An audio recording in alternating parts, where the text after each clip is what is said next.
Following meetings with Trump administration officials, European leaders found themselves grappling with a shifting geopolitical landscape. The once reliable U.S. commitment to NATO now seemed uncertain, raising concerns about the alliance's stability and the future of Ukraine.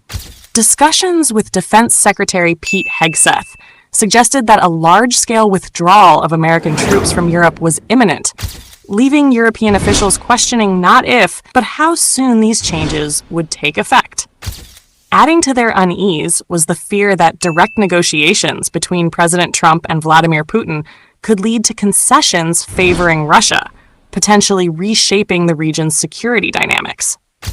At the Munich Security Conference, Ukrainian President Volodymyr Zelensky made it clear that his country would not accept backroom deals that compromised its sovereignty. He called for the creation of a European defense force independent of NATO and the United States, reinforcing concerns that Washington's influence over the alliance was waning.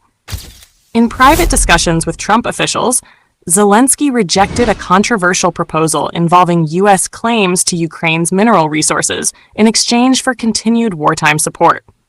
European diplomats viewed this request as an alarming precedent, likening it to resource exploitation rather than genuine military assistance.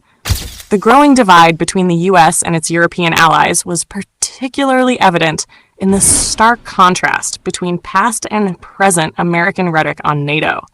Once centered on unity and shared responsibility, recent speeches from administration officials instead suggested a deliberate move toward disengagement. Trump's special envoy for Ukraine, Keith Kellogg, underscored this shift by stating that Europe would have no role in future peace negotiations, signaling an approach that sidelined long-standing allies. Concerns deepened as Trump's outreach to Vladimir Putin became more pronounced.